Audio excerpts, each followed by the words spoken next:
room was dark save for the faint light creeping under the door and the phone that suddenly vibrated on the nightstand, emitting a soft ring.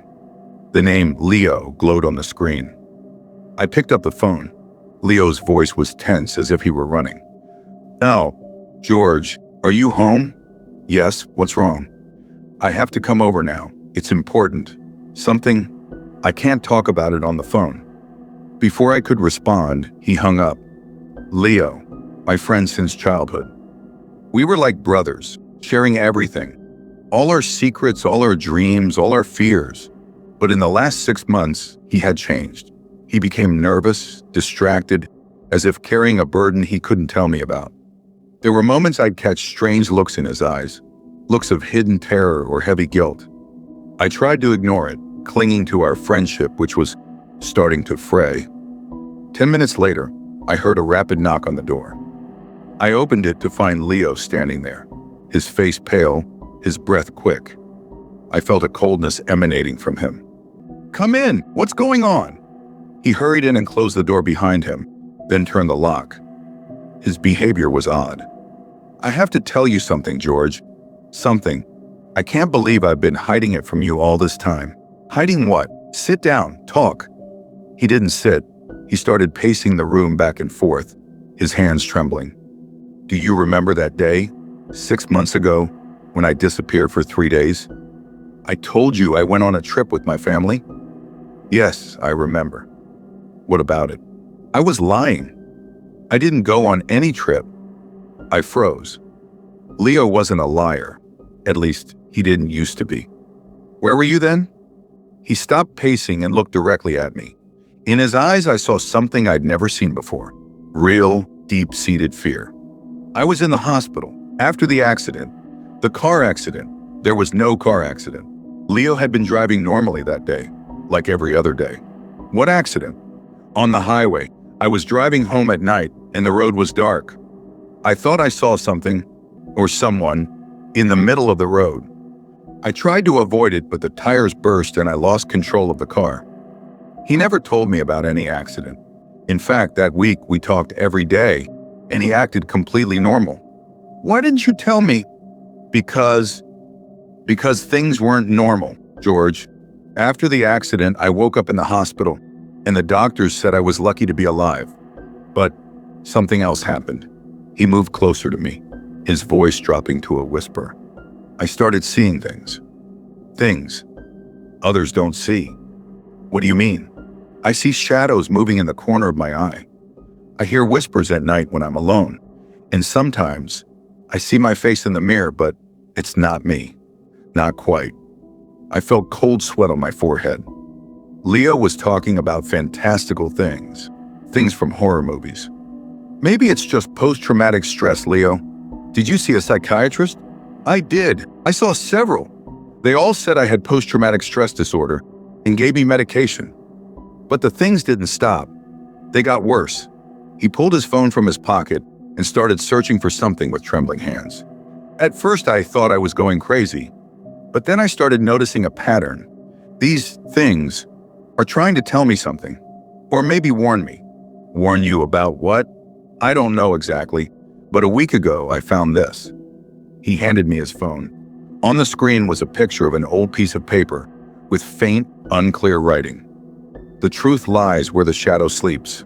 "What does this mean?" "I don't know, but I found it in my pocket after I woke up from a nightmare." And in the nightmare, I heard a voice whispering this sentence. My heart began to beat faster. It was weird, but something started to worry me. Leo wasn't acting.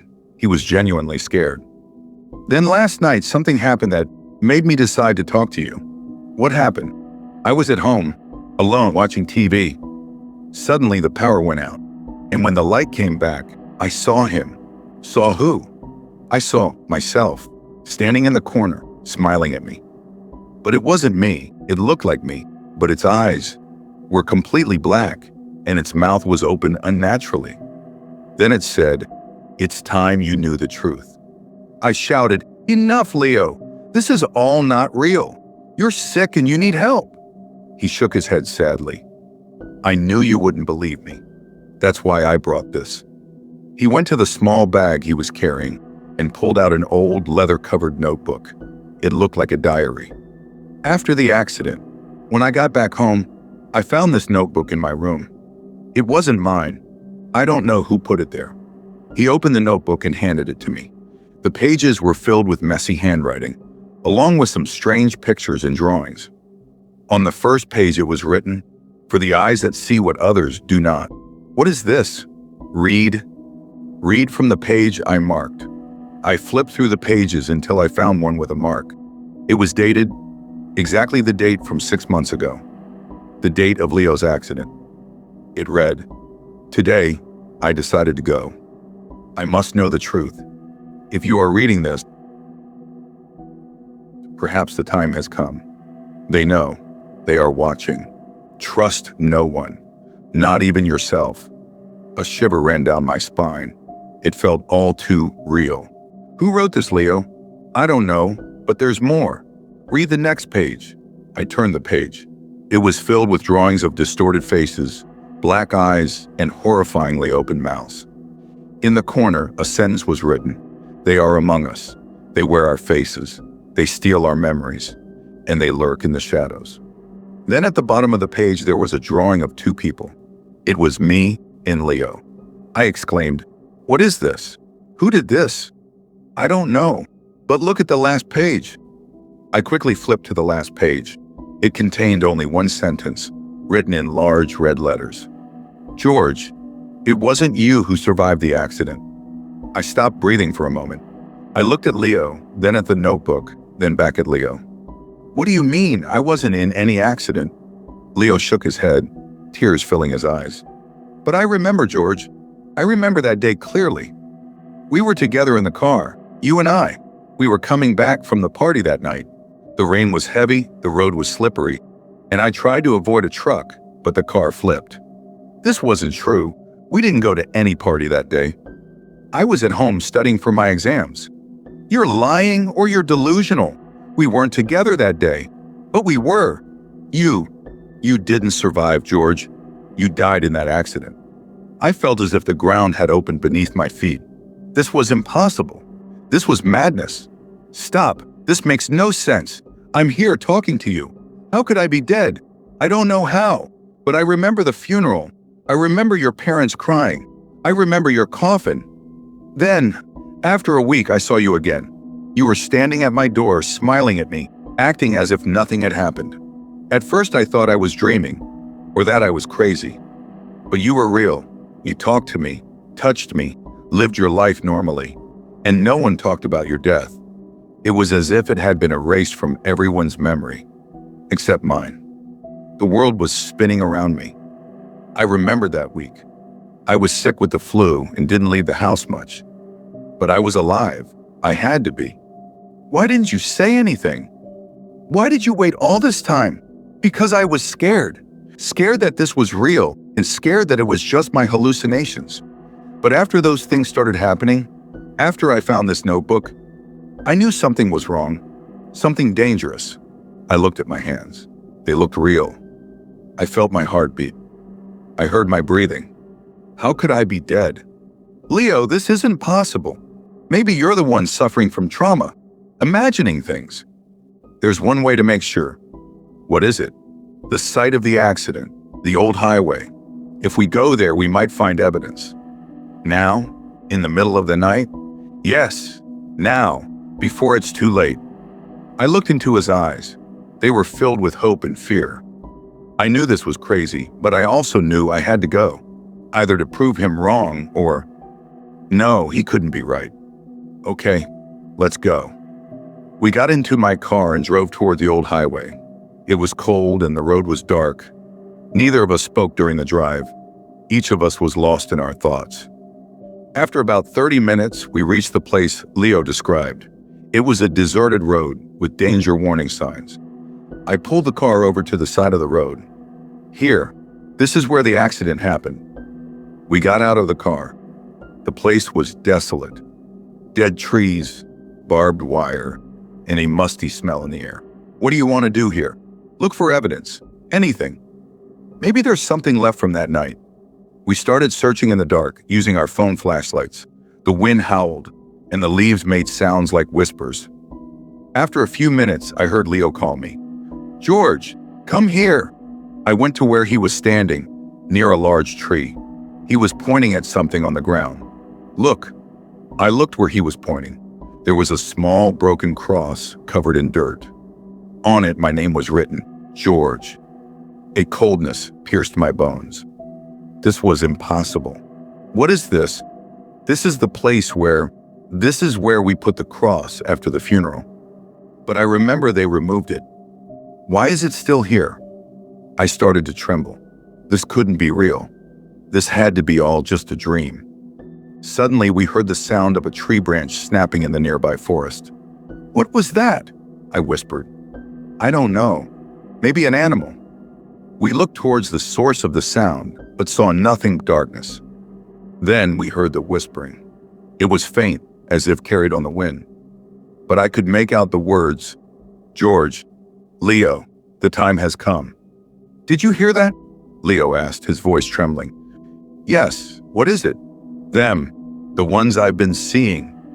The whispering grew louder, as if coming from every direction. "George, you weren't supposed to stay. Leo, you must know the truth. The shadow waits." The words swirled around us, piercing our minds. I felt dizzy, as if the ground was moving beneath my feet. "We have to get out of here," I shouted.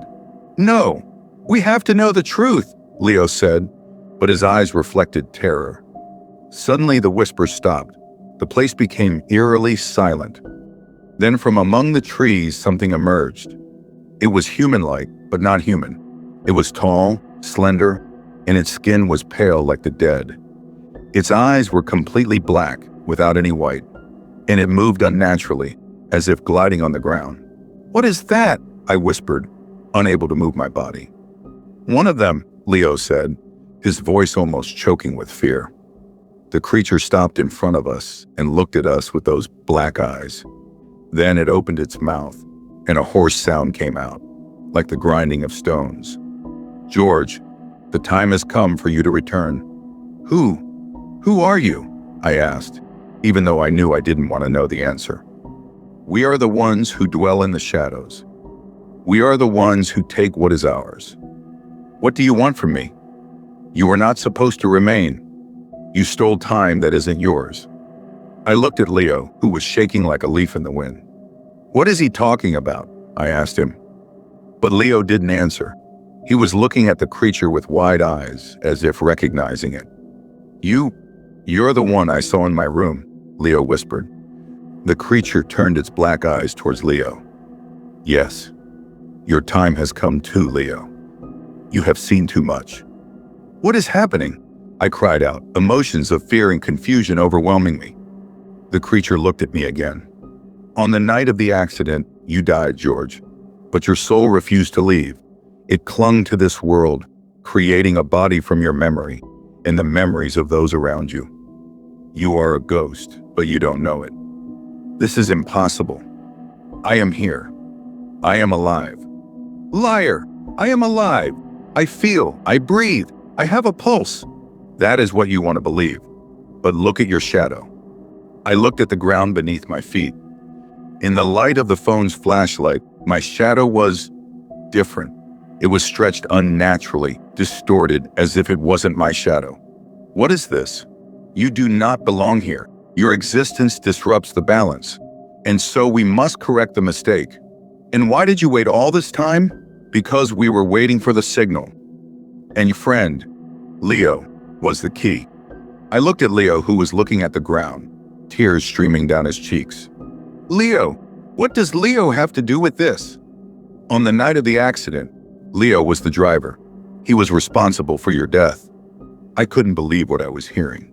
I looked at Leo, who didn't deny it. "Is this true? Were you driving the car?" Leo raised his head, his eyes red from crying. "Yes, I was the one driving, and it was my fault. I was on the phone, not paying attention to the road, and when I saw the truck, it was too late. I killed you, George." I felt as if the world had collapsed around me. All these years, I thought we were friends, and he was hiding this truth. "Why didn't you tell me?" "Because I was scared. scared of losing you. And when you came back,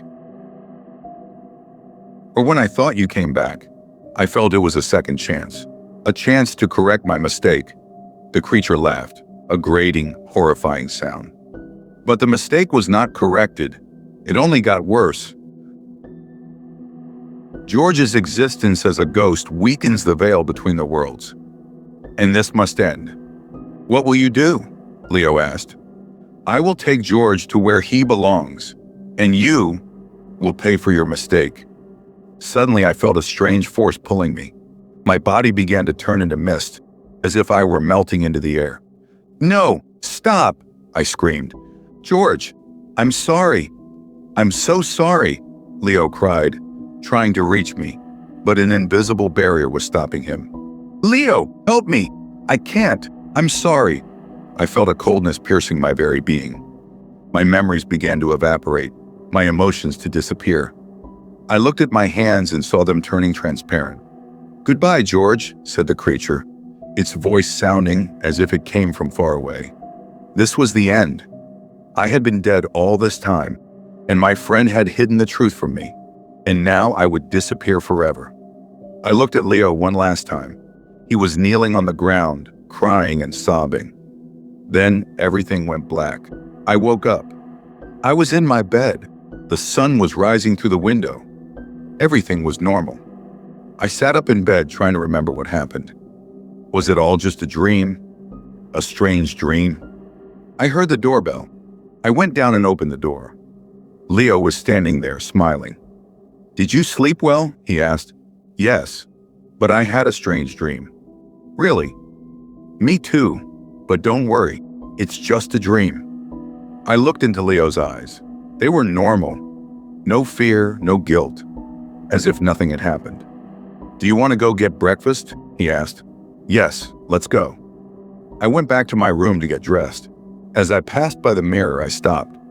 My reflection was normal, but for a moment, I saw something else. I saw two black eyes gleaming in the background. A flash. Then they were gone. Maybe it wasn't a dream after all. Maybe they were still watching. And maybe it wasn't me who returned to bed this morning.